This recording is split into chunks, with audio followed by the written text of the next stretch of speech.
Graça e a paz, meus queridos irmãos. Neste quarto domingo de novembro, que inclusive em nossa igreja é dia também de eleições, não é? É-nos sugerido fazer uma meditação hoje sobre o tema ilusão. E o texto eu escolhi como o de Tiago, por preferência, no capítulo 4, versículo 12 em diante, que diz assim: Atendei agora vós que dizeis, hoje ou amanhã iremos para a cidade tal, e lá passaremos um ano e negociaremos e teremos lucros. Vós não sabeis o que sucederá amanhã. Que é a vossa vida? Sois apenas como neblina que aparece por um instante e logo se dissipa. Em vez disso, deverias dizer: se o Senhor quiser, não só viveremos, como também faremos isto ou aquilo. Agora, entretanto, vos jactais das vossas arrogantes pretensões, e toda jactância semelhante a essa é maligna.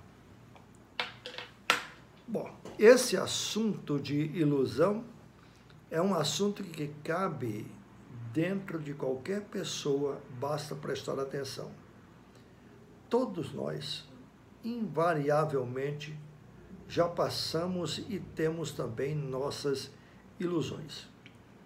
Iludimos muitas vezes com certas perspectivas que não foram realizadas. Iludimos quando fazemos, às vezes, alguns planos e também não foram realizados. A pergunta é, nesse caso, não devemos fazer planos? Claro que devemos fazer planos. Eu sempre penso da seguinte maneira, sabe? O Deus que fez o mundo com todo o poder de sua glória, todas as coisas em dizer assim, haja isso e isto aconteceu, é claro que ele podia fazer tudo de uma vez só. Mas a Bíblia, não entrando em detalhes se são dias de 24 horas ou se são tempos, não importa, mas apenas a Bíblia está querendo revelar que Deus fez as coisas de acordo com o seu planejamento. De modo que planejar não é pecado. Qualquer pessoa deve planejar. Jesus mesmo disse assim, nenhum homem vai construir uma torre se primeiro não se assenta para planejar. Ninguém faz uma casa sem se assentar para planejar e assim deveria e deve fazer todas as demais coisas praticamente de acordo com o planejamento. De modo que o pecado e o erro não está no planejamento. O pecado e o erro, de acordo com o texto que acabamos de ler de Tiago capítulo 4, está na jactância. E o que é jactância? É você achar que é dono do amanhã, que é dono do que está para vir. Você faz os planos, mas, no entanto, a resposta vem de Deus, a resposta certa. O homem faz muitos planos, mas a resposta certa vem de Deus. E esse texto de Tiago, que acabei de ler, que fala da grande ilusão do homem, que diz assim, olha, amanhã irei a tal lugar, farei isso, farei aquilo outro, e vou negociar e voltarei, e etc. Tal. Meu amigo e minha amiga, meu irmão, presta atenção. Tenha cuidado, porque você não é dono deste amanhã, você não tem o amanhã. Assim como também você não tem o ontem que passou. Amanhã não lhe pertence. Deus proverá. O ontem já era. O hoje, você pode dizer assim, tenho, mas até com certas restrições, porque você não pode garantir absolutamente um minuto além do minuto que você está vivendo agora. Quantas pessoas em uma síncope morrem assim de repente? Não estou desejando isso, nem estou sugerindo. Estou apenas chamando a atenção para esta realidade. A Bíblia diz que a gente deve fazer planejamentos, mas, como disse Tiago capítulo 4, ao invés de dizer, amanhã eu vou fazer isso e aquilo outro, deveria dizer, amanhã, se Deus quiser.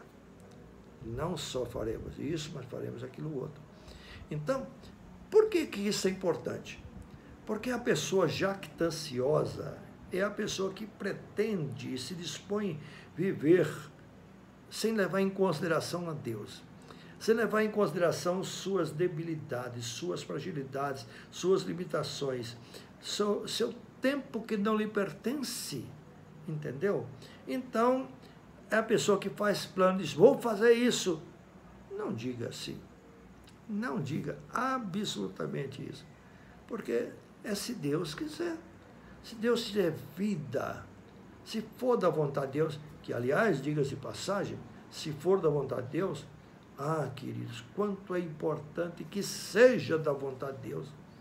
Seria o mundo outro e os irmãos que têm fé no nosso Senhor Jesus Cristo, realmente seriam outras pessoas se pensassem da seguinte maneira, eu não quero o que Deus não quer. E eu quero o que Deus quer. O que Deus quer para a minha vida, eu devo querer. E vou lutar por isso e pedir, evidentemente, mas se Ele quiser, a vontade é dele. Seja feita a tua vontade, como nos ensinou o Senhor Jesus na oração do Pai Nosso, aquela oração modelo. Assim na terra como é feita nos céus. Seja feita a tua vontade. Mas não, querido, nós temos essa tendência de sermos jactanciosos, queremos a nossa vontade e fazemos os nossos planos como se pertencesse às coisas amanhã, do amanhã pertencesse a nós, agora.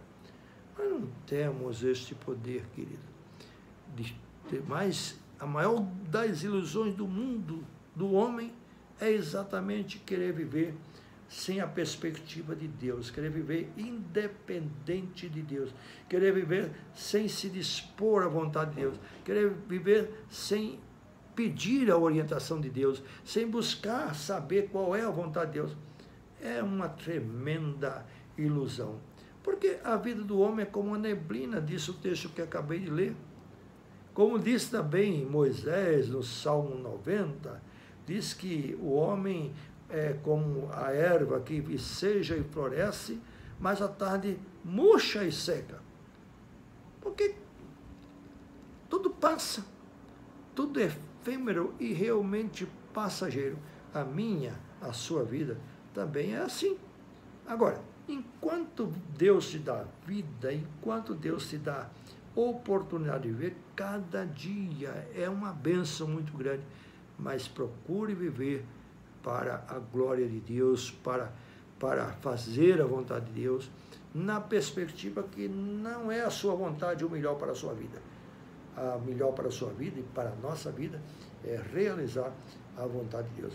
Portanto, não deixe nunca de levar isso em realidade e perspectiva de sua vida. Não esqueça absolutamente nenhum dia disso. Olha, porque, gente, só resumindo aqui, quem me conhece sabe que além de estudante da palavra de Deus e da teologia, eu sou também um estudante de história, tenho formação em ambas as coisas e lido com aulas de história.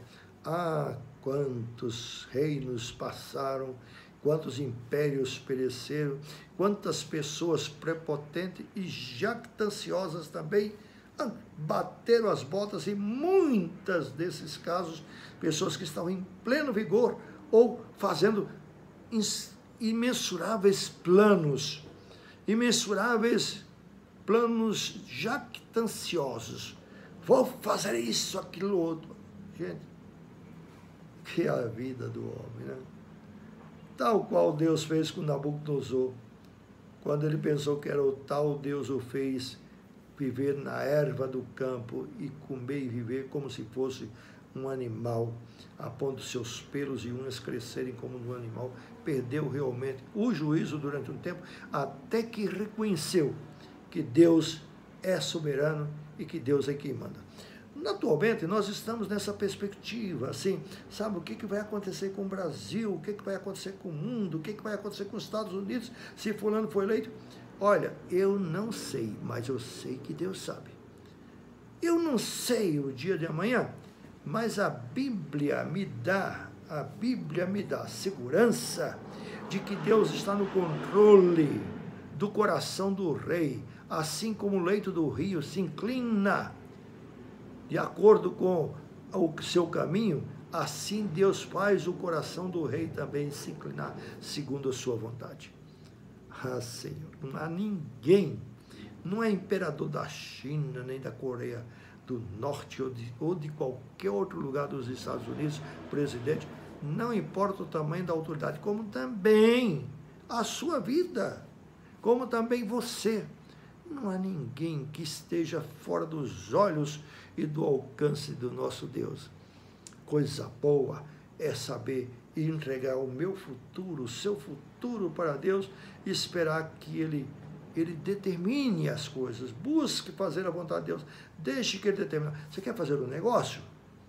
Então, primeiro, qual é a vontade de Deus? Se não for a vontade de Deus, não faça. Você quer ter um relacionamento? Consulte a vontade de Deus. Aí, pastor, mas Deus não vem falar comigo assim. Ele tem a palavra. Ele tem um modo também de falar ao seu coração. Ele vai usar, às vezes, o papai, o pastor, um líder, um amigo, às vezes uma pessoa que você nem imagina, para mostrar que é a vontade de Deus. Se você buscar, você vai encontrar, sim, esse Deus agindo e mostrando o caminho que você deve andar. Como diz a Bíblia, né?